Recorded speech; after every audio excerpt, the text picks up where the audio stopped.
All right, so welcome everyone to Grub and Gab, and as you're aware, we meet every Friday at noon here at the gallery to talk about something related to art and culture and design and that kind of thing. So I'm thrilled to have Dr. Jean Roelke with us to have an inspired conversation about the Harlem Renaissance and the Jazz Age.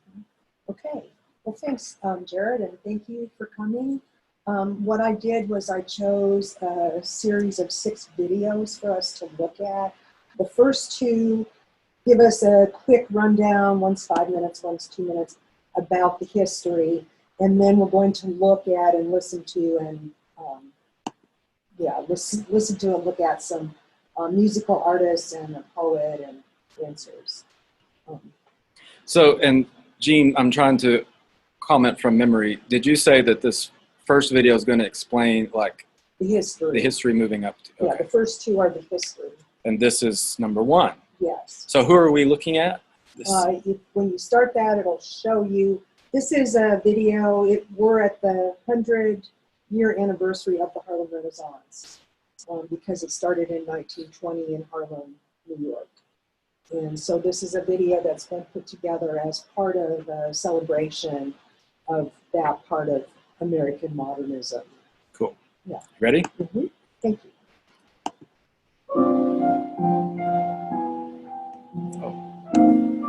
This was a very unfair, unjust, wretched country for blacks who wanted to express their art. The real meat of the Harlem Renaissance went from about 1920 to 1930. It was just this great artistic reaction to all of the racism and hardship that American soldiers saw during World War I when they were overseas. So their mindset was, how come the French, the Italians treat us much better than we are treated back in the United States of America? And here we are fighting for the freedom of our home country. And so when all of these soldiers came back into their communities, there have been a lot of essays and articles written about the desire for Black patriots to support the arts and to express this genius that had been ignored for so long. So you had this movement that grew out of bloodshed in a war that all of a sudden now could be symbolized with music, dance, theater, literature, book writing.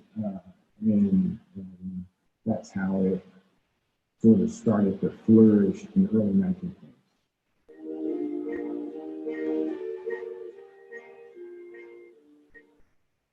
James Anderson started out sort of taking ordinary photographs of Black folk in Harlem, wedding pictures, social keys, things of that nature. And so he starts really falling in love as well with the Harlem Renaissance that's all circulating around him. Poets are over there, musicians are over there, novelists are over there, and dancers are over there, and politicians are over there. And he says, whoa, this really is amazing. I have to get my camera going. And so he was the first photographer who really recognized that this movement needed to be captured. Just knowing that he had sensibility to capture this moment is just astonishing. The best time and life and look photographers had nothing from James Anderson. One of the writers, Alan Bontemps, wrote a letter in 19 and he said, Harlem these days seems like, quote, a foretaste of amazing with all that.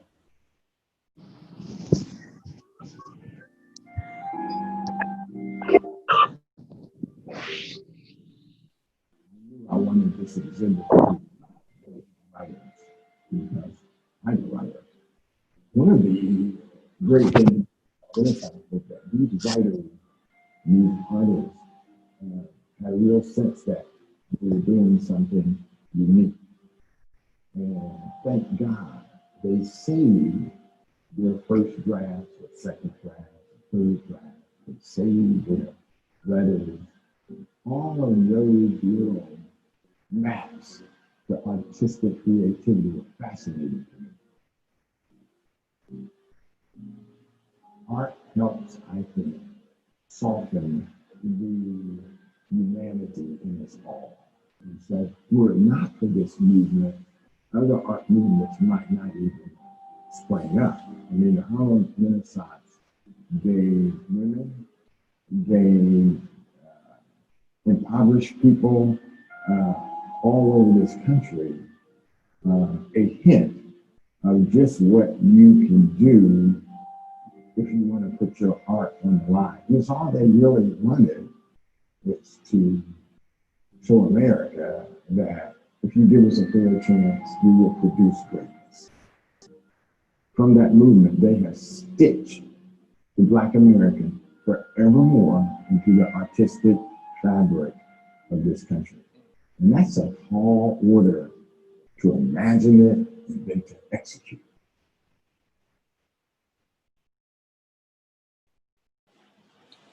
Wow. Yeah, isn't that good? I think these videos say it better than I ever could almost. Very eloquent. Mm-hmm. So, and who is he? He is the curator of this exhibition that he Yes. referred to? Yes, Okay. I had to film this music. Awesome. He's a writer. And then if you'll do the next one, it's just 2 minutes and it talks about the development, but from a different perspective. And of course, there are longer versions of some of these videos. And for anyone tuning in, The Harlem Renaissance we will post a list of the videos so you can link directly to them if you'd like. is one of the most iconic cultural periods in African American history. Throughout the decade of the 1920s, Black writing, art, and music flourished, ushering in a cultural revolution that rocked the United States. One of the most important factors that accounted for the rise of what we know of as the Harlem Renaissance is the migration of Black peoples from the South to urban centers like Harlem. The Jim Crow era began after Reconstruction, and every Southern African American had to think about, what should we do? Should we go or should we stay? For many of these people, it was a matter of life and death, literally. Sometimes in the most repressive times, we create the most extraordinary art. Amidst the fervor of the Great Migration, bold, exciting forms of Black music evolved, along with venues to listen and dance to this music. Blues and jazz clubs became a central part of life in Harlem, where artists such as Louis Armstrong and Duke Ellington, Bessie and Mamie Smith rose to prominence. And never even said goodbye. The era also saw the burgeoning of literary work by and about African Americans, which the writer Alain Locke compiled into an anthology. He called it The New Negro, and its name came to define a movement. The Harlem Renaissance is a facet of a larger movement that we think of as the New Negro movement, where you have a new generation of Black people by this point, 2 generations out of slavery, using the arts as a way to help people gain broader civil and political rights. Some of the framers of what became the Renaissance make the argument that the artistic worth of the people has to be proven by the worth of the art and literature they produced, especially for people that historically, over centuries, have been defined as without culture, without history, and without any record of achievement. The Harlem Renaissance is the flowering of creativity that had been suppressed for centuries. People that had the sense that things were opening up. And finally, we can be the people that we imagine ourselves to be.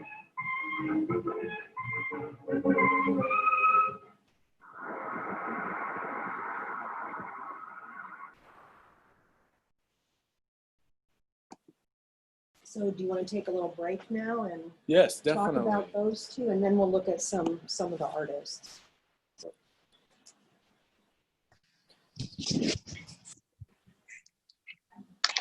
Both really well done. I think the first one, I love that statement that arts soften humanity. That was wonderful, especially when you look at the times that we're in today, what is happening right now. It's interesting to see how art is reflected. I look at art all the time, and I'm seeing art reflecting COVID. I'm seeing, you know, paintings that are showing masks and just so looking at what's happening even to the Black community right now, it will be interesting to see how that's reflected in art.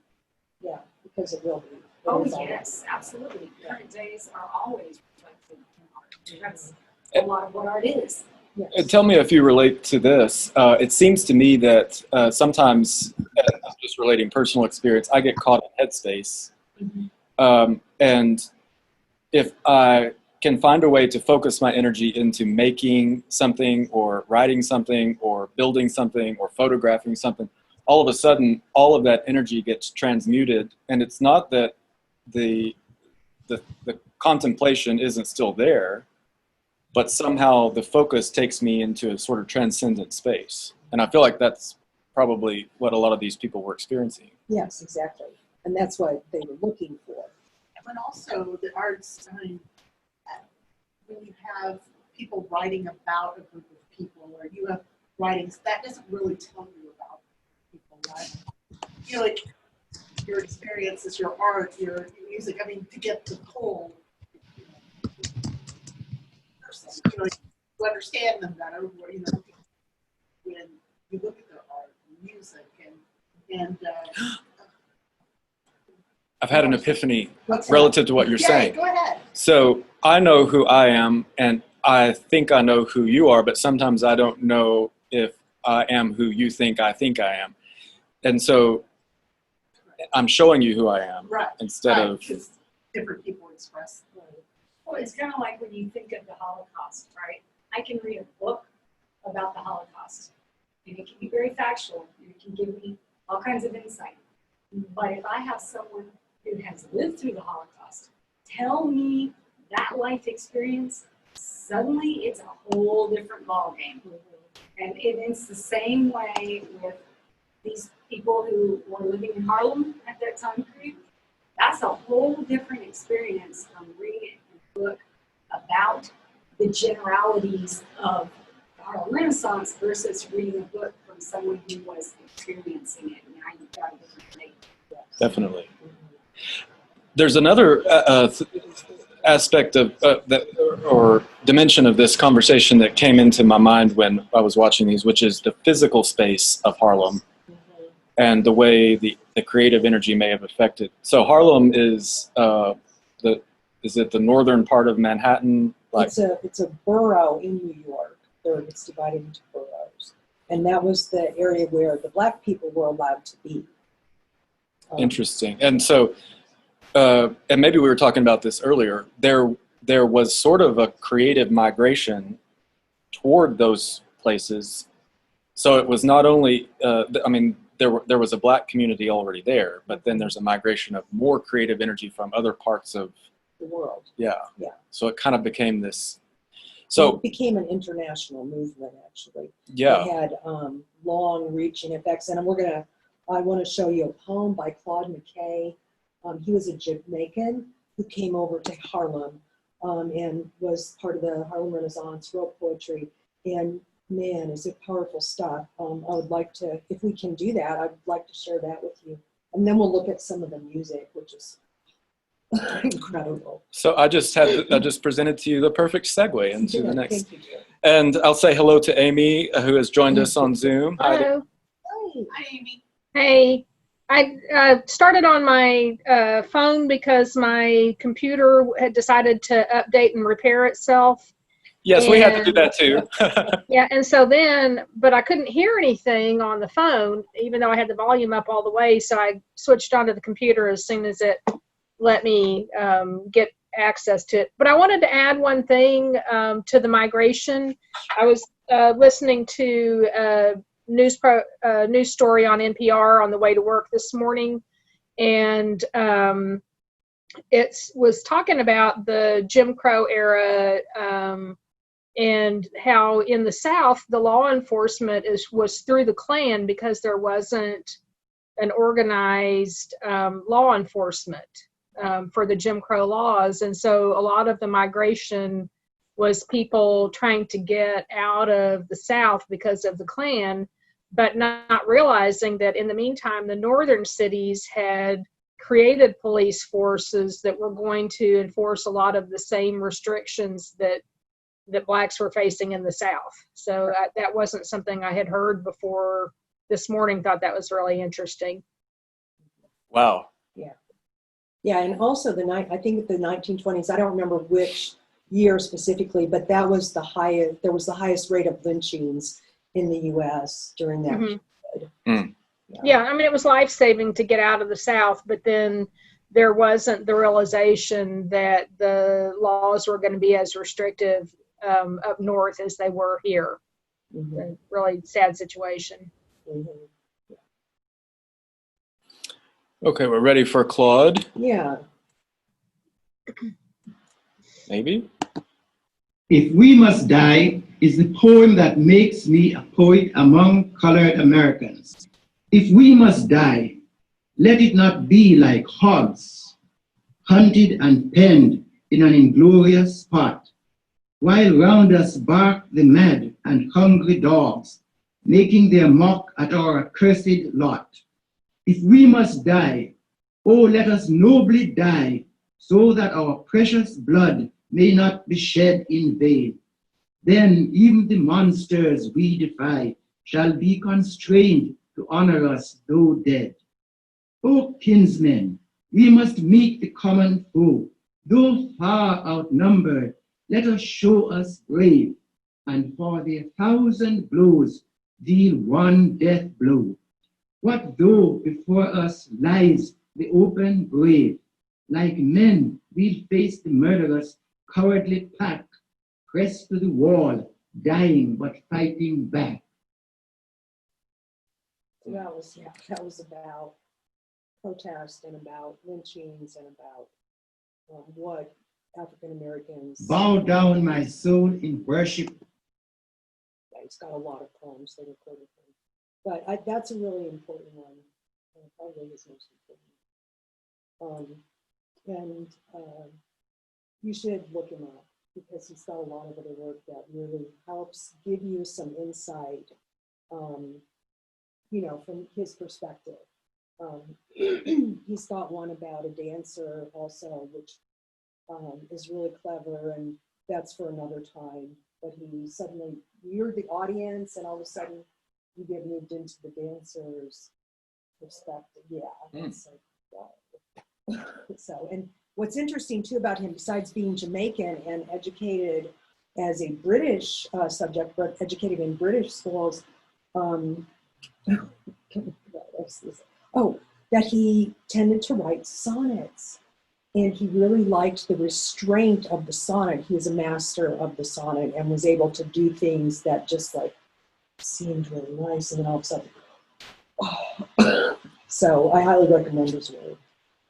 Okay. So, and I wanted to ask so we are receiving the art now in a different way. How was he received in the time period? He was acclaimed as part of the Harlem Renaissance. And then of course, after that period, a lot of these people's voices became suppressed again. And so during the civil rights movement of the 60s, it was revived. The work was revived. And of course is still relevant. Definitely. Yeah. So it's interesting that modernism, for a long time, people didn't think about the Harlem Renaissance as part of modernism. And yet, obviously, from our perspective, Phillips. So when you look at what is happening right now, and white perspective is different. You can say how much we sympathize, empathize, but my daughter made a very good comment. She said, it is not your time. You need to ask a Black person how they feel. Right. Because it ain't your stage. Yes. And I thought, that's so wise. Mhm. So you need to ask a Black person and then listen what they feel about what is happening and respect where they're coming from. And I said, oh, and she said, oh, and also diversity is not something that just happens. It's a choice that you make. If you look around and all your friends are white, maybe you got 2 token Black friends and an Asian friend or something like that. She said, you are not diversified. You are thinking the same thoughts. You are as what your friends that you're surrounded with, and you need to find some more friends. So you don't ditch your friends, but you need to go out and find some more friends because they will challenge you to think, they will challenge you to grow. And she's like, you need to diversify. And I thought that is a good thing for everyone to hear and to think about and be challenged by. And I just love that coming from my daughter. Yeah. It's very, very wise. Yeah, so very good. That goes very well with this. Yes. And keep in mind that everyone from that particular race, there's not a representative. Everyone feels different. We're all I mean, 2 people of the same race doesn't mean they share the same view. No, and the thing is, race is a lie. Yeah. It's a, invention. It's not true. There aren't any races. I mean, biologically, there are no races. It's been proven. And it was created to exploit people, and that's the truth. And it's just like sexism, it's just so ingrained in our system. And all of us have had to deal with that. I mean, it's hard to escape sexism. Ageism, that's right. All the Ableism. isms. Yeah. They create schisms. They do. That's a good one. So anyway, I wanted to, sort of touch base like you did with what's going on now. That's why we wanted to talk about these arts, because of what's happening right now. And so I've got 3 more videos, and these are fun because they're all dance and music. And so jazz started in New Orleans. It traveled up the Mississippi River and ended up finally in New York, where it just took off worldwide and is still influencing us today. And so I wanted to do a celebration of the music and the dance, and it's just mind-boggling when you see what these people do.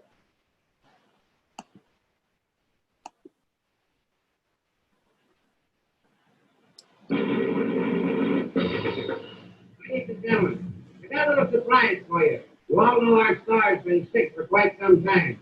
Well, she's better now, and I'm going to have her come out here and do a little dance for you. The inimitable Freddie Washington. Let's go, Duke.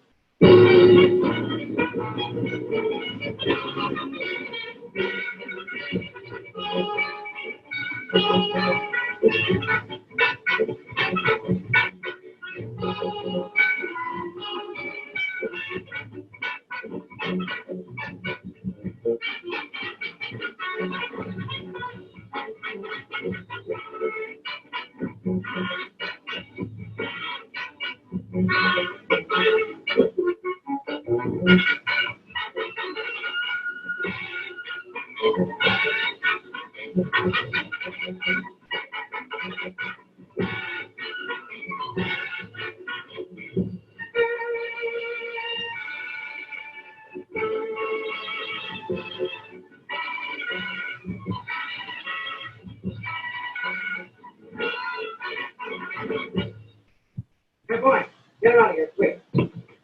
Get out, go and play something. Play the girls' number. Get the show on. Keep the show on.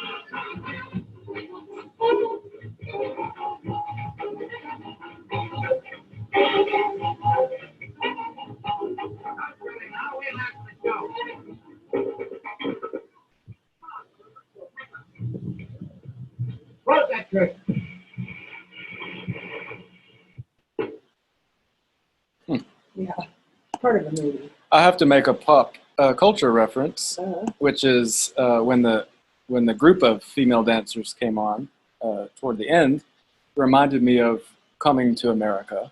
Have you seen that? The Eddie Murphy film, which is gosh. Yeah, one of my favorites of all time. That scene where he's meeting his bride-to-be, and they have this very theatrical exposition of African dance. Yeah. In that case, well, I don't know. I've read a little bit about references that they were making in the film, and I think that it was a conglomeration of several actual African cultures, that Right. there wasn't one singular reference. But I wonder if they had seen this, because Of course. it looked a lot like it. Of So. course they did. It was Duke Ellington. Okay. But so the lead dancer was white. No, she wasn't. That was Freddie Washington. She was a huge hit in New York during the Renaissance, and she refused to pass as white. And so it wasn't good for her career. But What does that mean? to pass, it's if you're fairly light-skinned, then you can pretend to be white. And there's actually a famous book written by Nella Larson, who was also a Harlem Renaissance writer, called Passing. And she examines that whole thing with a woman who can pass and a woman who can't, and how it affects their lives. So that was a phenomenon. It Some of them still is. choose to pass. It still is. Yeah. Yeah. Interesting.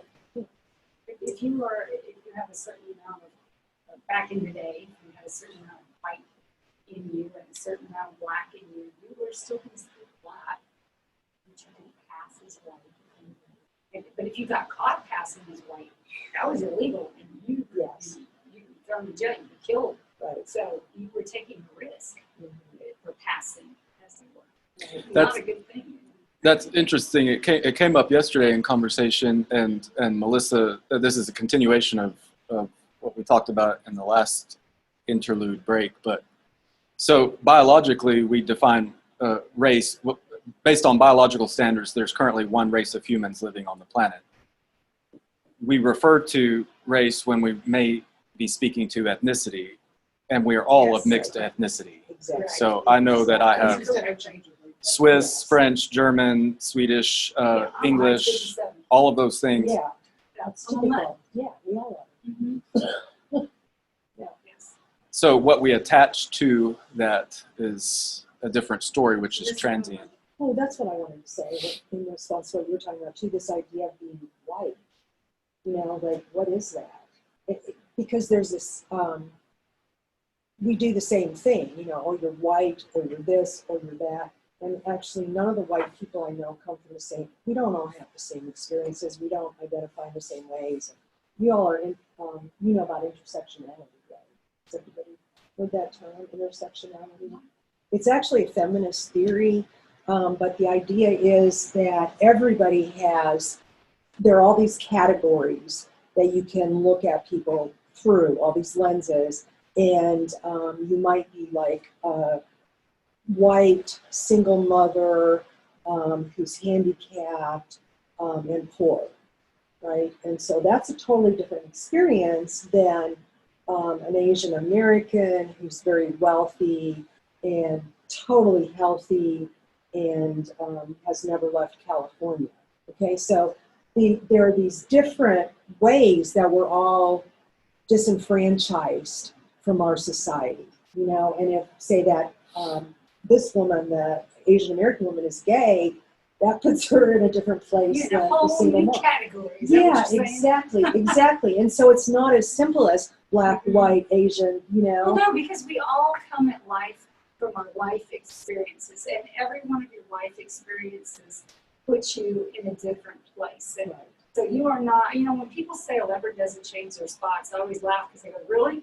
Because as far as I know, like, I am not the same girl I was 20 years ago, and praise Jesus for that. Yes. Because, you know, that girl was not someone I want to be that, you know, so much different. And so I think, all of your experiences color who you are as a human being. And so we just have to look at each person as a unique human being. And I always like to say, I love all the binks in the box. You know, I call them human beings, B-I-N-K-S. So I just like all the binks, and I'm called to love everybody, and that's my job description. And if you're not a nice human being, then I'm just like, I'm going to pray for you and move on. I love that. Yeah, me too.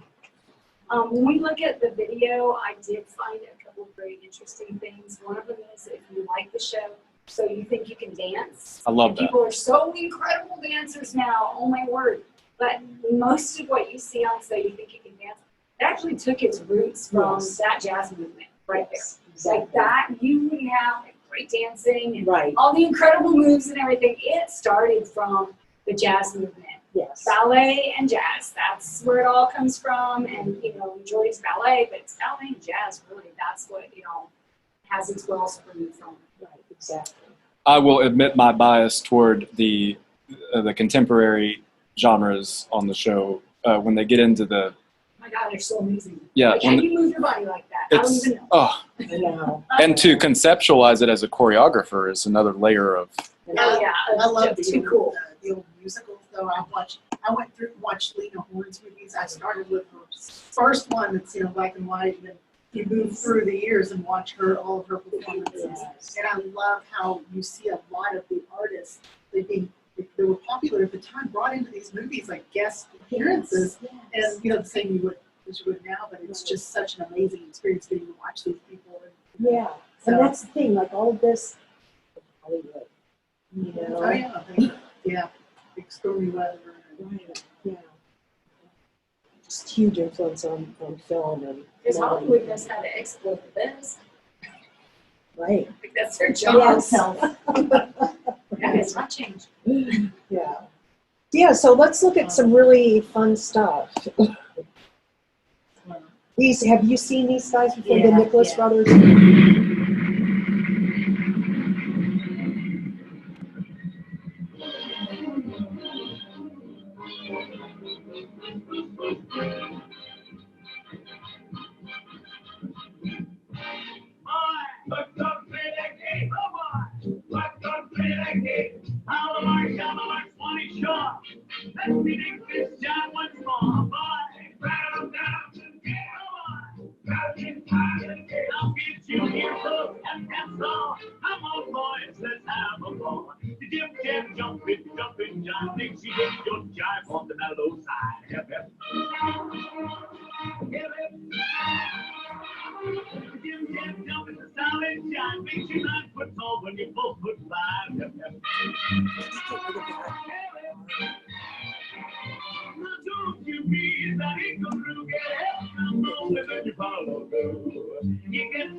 Oh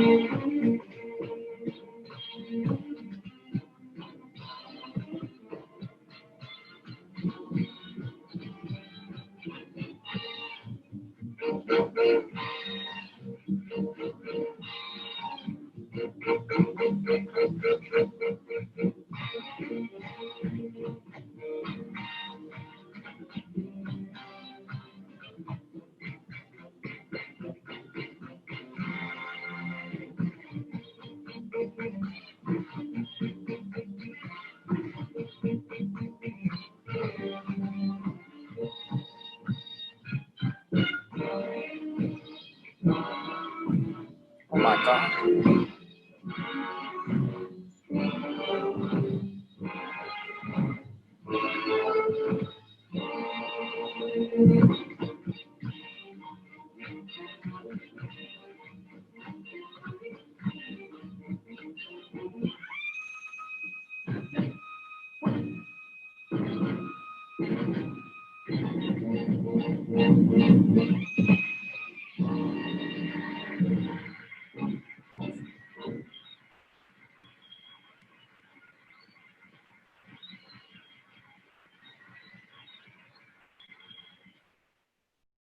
That was wicked.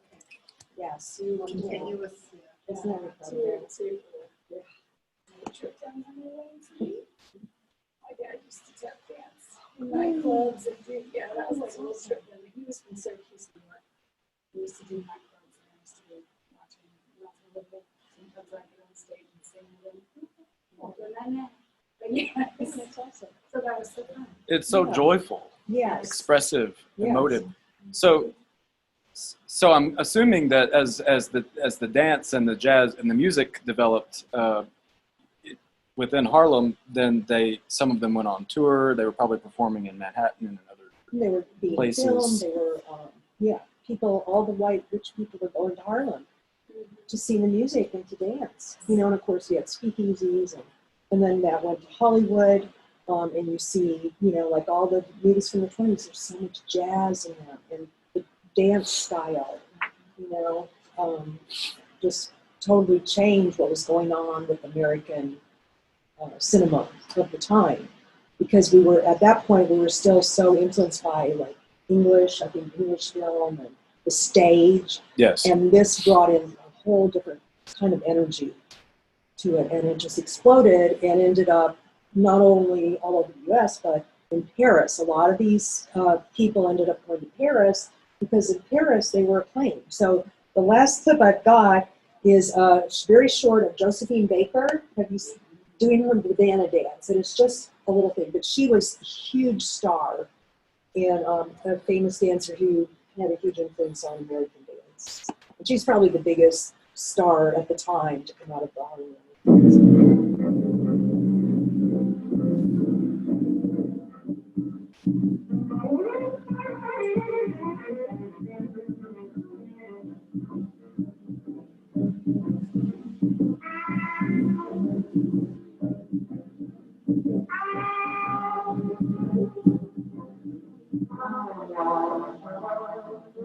A hand-painted version of the famous banana dance recently came to light in America. It was probably shown to cinema goers as a short film before the main feature.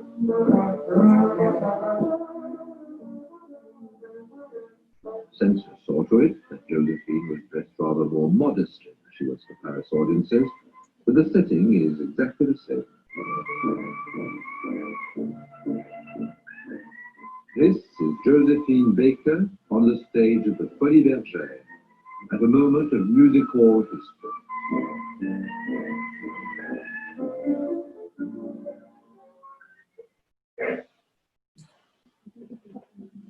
So that's the more modest version. Yes. Yes. Curious yeah, what there's a movie about her. She's amazing, really interesting person. So, Jean, I think in one of the introductory videos, we saw some of the covers of some of the novels that emerged. Mm-hmm. Can you speak a little bit to what was going on in literature beyond just poetry? Okay. Well, I talked about Nella Larson, and there were a whole group of writers and philosophers and artists who were considering how to reclaim their culture when it had been completely destroyed. As you said, the African American people, their ancestors were from all over. You know, there's nobody in America, I guess, unless you're a Native American, you know, but most of us are a mix. And so anyway, they had to reconstruct who they were because that had all been destroyed by slavery. And so that was a lot of the debate, you know, like, okay, now we've got together, we're free, we're making art, we have this creativity, we want to speak about our experience in America. And so you had people like Langston Hughes, Zora Neale Hurston, writing about their experiences. And what happened, of course, was you had this debate that is still going on. It's been going on throughout the African American experience, pretty much from the beginning. Frederick Douglass, who's like, okay, let's pull ourselves up and be an example. And then you've got other people, and of course Malcolm X is who comes to mind in the civil rights movement. But the people say, you know, I have been standing up, I am doing my best, I'm still getting beaten up. What do I do? And so you've got the people who are saying, well, then we're just going to have to get out there and protest. And of course, that is part of our government, that we have the right to say what we think. And so that was one of the things they were embracing too. During the slave era, slaves were not allowed to read. It was against the law. Frederick Douglass had to actually educate himself to become the great orator he is. He paid little white boys to teach him.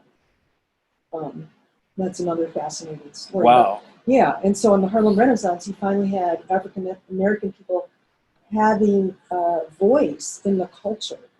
You know? And those kinds of stories, I was not aware of that, but that, to me, that represents a transcendence of the human spirit. I mean, like he found a way to accomplish. Absolutely, yeah. absolutely. I don't know Zora Neale Hurston's earlier experience. Oh, she's really interesting too. Can you talk a little bit about that? Yeah, she wrote Our Eyes Were Watching God, which is a great book. And she was best friends with Langston Hughes for a while, and she was an ethnographer who studied, gosh, was it at Harvard that she studied? Anyway, she was a sociologist. That was her training. She moved to the North and got an education. She actually lied about her age so she could get into college. She was 10 years younger than she was, so she'd get into college. She was able to find a wealthy white lady who helped sponsor her with some of her studies. There were definitely like white people, you know, helping with this movement. But she traveled all around the South and recorded stories from African American communities and recorded dialects. And so she was one of the people who was gathering all this information and then was able to write stories that incorporated it for that audience. Because at that time, it was only like white European-centric people ran the publishing industry. They ran all the industries. And so you had people who had things to say, and they were saying it, and they had to find new ways to, you know, promote themselves, get their voices out there. And the issues they were dealing with, one of the things I just want to add is that when people think about slavery, one of the things that they don't like to think about is how often the slave women were raped by their masters. Mm. That's what happened to Frederick Douglass. His father was actually his master. Where was I going with that? But you have whole people groups whose lives were forever more changed because now your heritage has officially been completely changed for every generation that follows. Because now you are not from the Maasai tribe anymore. Now that lineage is broken, and it's broken for every generation that goes down the line. Right. So if you think about the line of the lineage of Jesus, how important that lineage was, that when you go through the Bible, it dictates every single father of the child all the way down to Jesus. Well, any tribe from anywhere in Africa, that was vitally important to them, and they wanted to be able to name their lineage too. But now you have some human being who has now messed up that lineage for all time. Right, So and that's denied the- you. I'm your father, I'm your white father, and your owner, and I'm going to sell you. Yeah, You know, and exactly. that's No choice devastating. matters. Yeah. And so there was that going on. That who is, you know, where did I come from? You know, I'm a mix of all these people, and so that's why passing was an important issue. You know, trying to define yourself against whiteness. You know, whiteness. Trying to get a voice when you're, you know, always being beaten up and suppressed is really difficult. And so a lot of that work I find, like the Frederick Douglass narrative, he does this literacy narrative. Malcolm X also wrote a literacy narrative, and it's how they learn to read. And that is so important. I mean, we just take it for granted. Well, a lot of civic organizations started then to try to encourage, reading, you know, the importance of education, and really came about during that time. So you see, you know, like if you look at the old directories, you'll see during that time period that there are a lot of like Masonic and fraternal organizations within the Black community then. And then also a lot of Black newspapers about them, you know, sharing like whole speeches or parts of speeches from local events. So. Right. And of course, we all know what happened here. So, did you have another question? Well, I don't have questions. Maybe I'm moving into commentary that's relevant or not. And I was actually saying to Melissa in a conversation a few weeks ago how when I read novels that I really get into, I tend to like, the last line is emblazoned in my psyche. And I read Their Eyes Were Watching God in high school, I think. And I was like hooked, and I was in it the whole time. I was like, oh, because she goes on this fabulous adventure. Yeah. And all these wonderful experiences, I mean, wonderful and terrible at the same time, but these experiences. And then at the end of it, she's, I think, in her bathroom, looking out the bathroom window, and she pulls in the horizon from around the waist of the world. I mean, imagine your spirit reaching out across the surface of the planet and grabbing the horizon and pulling it and draping it over your shoulder. Yeah, she's a brilliant writer. You can't top that. Yeah, she has an essay about when she learned, I can't remember the name of it right now, but when she learned that she was Black, because she grew up in Florida in this Black community, and her father was a pastor, and she knew everybody, and you know, she didn't understand what racism was about until she took a ferry to another town to go to school, and the experience. She does not talk about what happened to her. Something happened. And all of a sudden she realized, oh, other people are seeing me this way. And that's one of the other things, I wish I could make this cousin, but part of African-American culture, part of the Black culture is this idea that you not only have your consciousness, but you have to be aware of how other people are seeing you. And women do that too. We have to. I think that's universal, actually. Yeah, but a lot of people don't. You know, they're just who they are, and they've never had to think about how other people see them. Yeah. You know? So I was talking to my daughter, and she has a friend. They live in the same block in the same neighborhood, nice upscale neighborhood in Georgia, outside of Atlanta. And she said my friend went to walk her dog at night. Her and her husband went to walk their dog. She said, now I go walk my dog. Never had anybody question me. I went to walk their dog, and they were stopped by the police and asked, what are you doing? So we're walking our dog. What do you think? What does it look like? I mean, they were polite because they know, right? Because they're Black. They know you got to be polite. Right. And they said, well, okay, but what are you doing in this neighborhood walking your dog? And they said, well, because we live in this neighborhood. We live one block over in this neighborhood.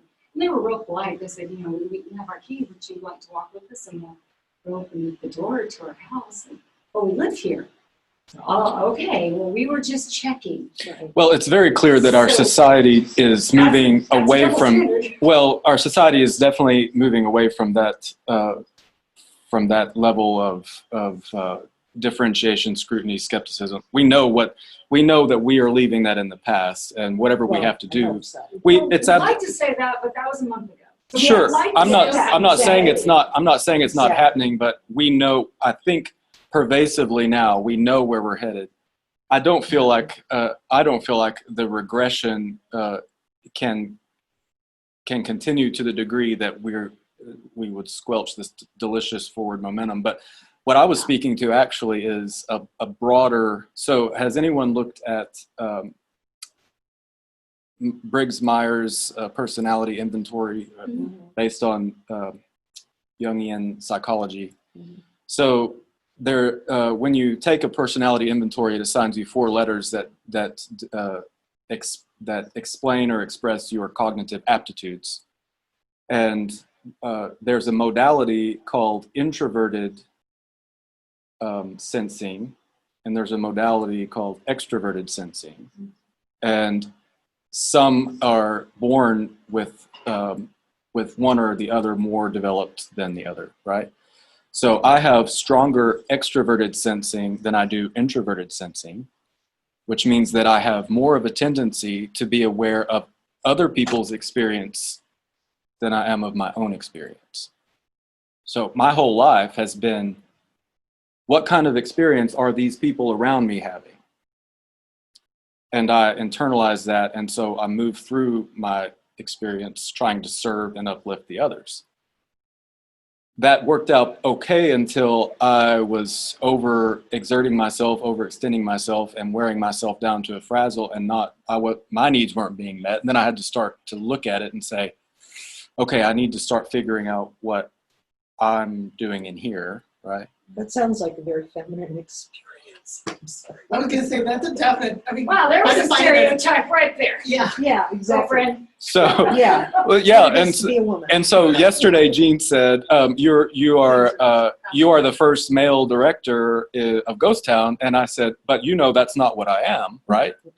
I'm more than that. Okay. Yeah. So what I was getting to is, for those of us in our culture, and it's more pervasive to have a strong introverted sensing developed, which means you're moving through with I'm using the word selfish. I don't have any negative connotation about that, but self-focused, which is that what I perceive is what matters. Right, which is how we're born. We're born like that. Not all of us, because I'm not. Okay. I have But the extra. babies, right, I'm just saying babies don't know. At first, they don't know they're separate from their mom. They don't know that she's independent of them. It takes them a while. They think everybody revolves around them, and it takes a while. Some people, I think, never get beyond that stage. So may we suggest as a conversational group that we're hoping that more of us get to that stage? How about that? Yeah, recognize it's not all I'm also about the you. only consciousness in a male physical body that's in this group right now talking. So No, I'm just kidding. you all could overwhelm me and attack me, and that's right, that I know of. Women don't usually do that, though. It's true. We bring food and music and give people crayons. But wouldn't it be unfair for me to assume that you wouldn't overwhelm me? We're going to a weird place. Yeah.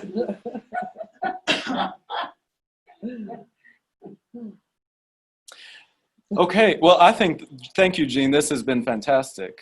Are there any other thoughts in closing? We're just past 1 o'clock, so we'll let everyone get back to their Friday afternoons. But I would like to talk about this issue because it's so intensely American. Native American. I mean, every American group, most of the Americans who came here were oppressed in some way or another. Like the Irish were escaping the potato famine and the abuse of the English, and Well, Jean, I might just have to suggest the inspired idea that you, as a part of the Grub and Gab series, on an incremental basis, enlighten us about different aspects of culture. Okay. Is that the right way to say what I'm trying to say? Yeah, sure. Yeah. So maybe next we look at Native American. And in the 20s, there were a lot of voices that came to the front in the 20s too, talking about, Native Americans weren't citizens. They didn't have the right to vote. It's like a recurring thing. Yes. So the white guy comes in, and steals the Native Americans' land, the white guy steals the black people. I mean, that's a recurring theme. And puts me down. Wait, this is just like a recurring nightmare. It is. Okay. But you must follow the line. Makes me embarrassed. I'm gonna go get a deeper tan. And if you look back, this has been going on for thousands of years. You Oh, know? yeah. So I was- to dismantle it, Just saying. you know, yeah. You gotta man up and grow up, change. Okay, got it. I got the memo. Woman up, man. Yeah. Yeah. Good. Well, thanks, Jared. I appreciate this opportunity to talk about this topic and share some of the amazing art. Of course. Yeah. So. So I can't wait for next time. Go ahead, Amy. who's in the room with you that I can't see? Oh, yeah, narc on me. Go right ahead. We have Tammy Beth Odom. We have our new intern, Jennifer Amaya. And we have Melissa Isan here. Hi. Can you Well, see? I thought I recognized. I knew I recognized Melissa's voice. I thought I might recognize Tammy's, but I couldn't tell for sure. You know the opinionated one. You just have a distinct voice. Yeah, there may be some of us on Facebook and that I don't know about, but those are the most intimate involved in the conversation. So Yeah, there's nobody else logged in besides you and me and Jean. So I just was curious because I knew there were other voices. Jennifer, so what's your response? I don't know, just going back to like your when you talk about how we should focus on the facts and like, because I'm like, you know, us generation, we are always on social media looking at what's happening. So I've seen all over Twitter like, oh, please like don't focus on yourself right now. Like go talk to your friends and tell them how are they doing, how are they feeling, and like just like put yourself in their shoes and like focus on them and give them your attention because they need it right now and they're the ones that need to be heard. Like forget about your issues for like focus on yourself. Yeah, it's not about you. Yeah. Exactly. Yeah. So I really agree with You get all the other time. This is not about you. Yeah. Have you seen the stuff from the Harlem Renaissance before? Are you familiar with that? Yeah, like I've heard of one of these. Yeah. Yeah. Have you seen those dances? Yeah. So it's like, it's really interesting. Like I don't know, it's fascinating how like like how people like go through a lot of stuff and like it's just like how they don't have like the words like how it's still happening now. Like how we're still facing all of this and it's just crazy how like when is it gonna stop? Like So 53 plus years ago, I was actually a child and went through the race riots in New York. So we were poor, and we were actually living in a black neighborhood, and we were like the only token white family here. So I remember hiding because my parents made me hide, and because there was riots going on, we're the only white people, the token whiteys, and so they were like hide because they could storm this house and we could be in trouble. We were living in a fourplex, and so that did not happen. The point is, I saw the looting, the fires, all of this, and I did not understand it. So I asked, I was 5 years old, and I asked my parents, why? Why don't we understand what is happening? And my dad said very succinctly, Black people have been treated badly for a very long time in this country, and they're tired and they're angry. And this is what happens when people are tired and angry. And it isn't fair and it isn't right. And they hate white people right now. And I went, oh! I looked at my own skin. I was like, I'm in big trouble here. But I remember thinking, well, that's not right. And that has stuck with me my entire life. That's not right. And it wasn't right 53 years ago. And sadly, I don't see like a ton of changes. In 53 years, like you'd think we'd have come farther. So I'm just real disappointed, and I'm hoping now that this new series of all this eruption will bring about the change that has taken 53 years. So come on, people. 100 years. Yeah, like come on, people. Well, and people who were slippery are like, well, we've made some changes, but come on, people. I like that. Come on. It reminds me of Maya Angelou when she was relating. Every time she goes on stage, she takes or gives a speech or writes a poem or does a movie or all the things that she did. She said, every time I do that, I take everyone who's ever been kind to me with me. And she said, she just, you could see she lit up. She's like, come on, come with me. Let's go. That's where we are. Come on, let's go. Yeah, Come on, do this let's thing. go. I mean, it's been a ridiculously long journey. There's no excuse. No. And I it's just ignorance. swear she also said, I can't find the quote, and so I may have come up with this, and if I did, I'll take credit for it at some other time. But I swear she said, look how far we've come out of the darkness and into the light. It's been a sweet journey, bittersweet. Oh, gives me chills. Have If you she read- didn't say it, then I said it. Have you read her autobiography? I know why the caged bird sings. But there's more. I think I've read that one, but yeah, maybe not. Yeah, there's a lot more. Yeah. I could look at more. Yeah. Yeah. Okay. Well, we'll conclude this session of Grub and Gab. Everyone have a delicious Friday afternoon, and we'll see you again here next Friday for Hunt Tooley. And he's going to tell us about mind mapping, and I certainly do need some mind organization, so I'm excited to see that next week. All right, everybody have a good Bye. weekend. We'll sign out. Bye, Amy. Bye. Bye, guys.